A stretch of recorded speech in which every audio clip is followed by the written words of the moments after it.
බොරු කියන්නේ මක්කටේ මං ජීවිතේට කෙල්ලගේ අතින්වත් අල්ලන්නේ. මම මෙච්චර කාලයක් කුමර බඹසර රැකගෙන උන්න පිරිණියේ. ඔයත් එහෙමයි. ඔය කුමරි බඹසර රැකගෙන ඉන්නේ. ඒ මොකද්ද? ඔයයි ඒක දන්නේ නැතේ. නෑ මේ හන් ඉතින් අර කොල්ලෝ එහෙම හිටියද කියලා දන්නේ නැද්ද කොල්ලොත් එක්ක තේරෙනවනේ දන්නේ නැද්ද ඒව නෑ නෑ පිස්සුද? ඔයා හිතන්නේ මං ඒ જાතිය ගෑණෙක් කියලාද? නෑ මං එහෙම මක්කටවත් කිව්ව නෙමෙයි නිකන් කිව්වේ. නෑ මාත් එහෙම නෑ. ඇත්තටම මට ඕනේ බොරුවට රවුම් ගහගෙන නෙමෙයි. මට ඕනේ එකඟතාවයකට ඇවිල්ලා දෙමෝපියන්ගේ කැමැත්තෙන් කසාදයක් පදින්න. ඔයයි මක්කයි කියන්නේ? නෑ මන්නම් කියන්නේ තුමින්ද මහත්තයා එහෙම එකපාරට කනපුකුම කසාද බඳින්න බෑනේ නේද ඉස්සෙල්ලා පොඩ්ඩක් ආශ්‍රය කරලා ඉන්න ඕනේ නේ ඒ මක්කයි ආශ්‍රය කරනවා කියන්නේ? ආශ්‍රය කරනවා කියන්නේ ඉතින් දෙන්න ඉස්සෙල්ලා පොඩ්ඩක් කතා බහ කරලා එකිනෙකාගේ අදහස් උදාස් වුමාරු කරගෙන එහෙමනේ අදහස් උදාස් ගල්ප ගන්න මාස දෙක තුනක් මක්කටේ පැයකුත් ඇතිනෝ. පැයක්? ඔව් ඉතින්. ඒ අයගේ අදහස් මක්කයි කියලා මම පැය භාගයක් අහන් ඉන්නවා.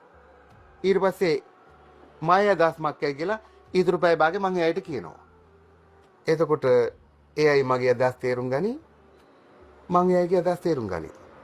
එහෙම බෑ ඉතින් අදහස් උදහස් තේරුම් ගන්නවා කියන්නේ මේ මෙයාගේ දේවල් ඔයාට කියලා ඔයාගේ දේවල් මෙයාට කියලා එහෙම කරගන්න එකක් නෙමෙයි.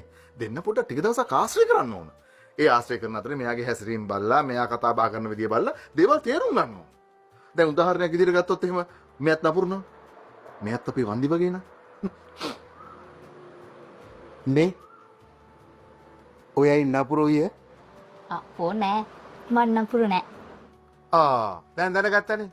එයයි නපුරු නෑ. එයයි නපුරු නැtei කියලා මට දැනගන්න ගියේ තාප්පර 30යි. එහෙම බෑදුමින්ද මහත්තයා ඔය කිව්වට එහෙම විශ්වාස කරන්න එපා. ඔය ගෑනුයි පිරිමි කියලා දෙගොල්ලෝ ඉන්නව නේද? මැරණකන් තේරුම් ගන්න බෑ. මං කියන්නේ ටික දවසක් ආශ්‍රය කරන්න. දැන් නංගි ඔයා මොකද කියන්නේ? ඔයා කැමති නේද ආශ්‍රය කරන්න? ඔයාලා මුන් දෙක පාට මදින්න? ආශ්‍රය කරොත් හොඳයිනේ. එතකොට මෙයා කවුද කියලා අපිට හරියටම තේරුම් ගන්න පුළුවන් නේ. හැබැයි මයි එක කොන්දේසයක් තියෙනවා. ඔයයි චපල වෙන්න බෑ. චපල? ඒ මොකද චපල කියන්නේ? මාත් එක්ක ඉඳද්දි ඔයයිට වෙන කොල්ල ආශ්‍රය කරන්න බෑ. බැරිද? බෑ ඉතින්. බැරිදයි අහන්නේ. නෑ ඉතින් එහෙම කොහොමත් වෙන්නේ නෑනේ. එහෙම වෙන්නේ නෑනේ. ඒ වුණාට ස්ත්‍රී වර්ගය විශ්වාස කරන්න බෑ. මයි හදවතේ ලැබුම් අරන් ඉන්න ගමන් වෙන හදවත් වලත් ලැබුම් ගන්නවා. මට එහෙම ඇයුම පේන්න බෑ. ඔය අයගේම අදහසක් නෑනේ. වෙන හදවතක ලැබුම් ගන්න. ලැබුම් ගන්න? නෑ එහෙම අදහසක් නෑ. නෑනේ නංගි නේද? මට තේරෙන්නේ නෑ. ඔව් එහෙම නෑ කියලා දාගන්නවා. එතකොට හරි. ඔව්.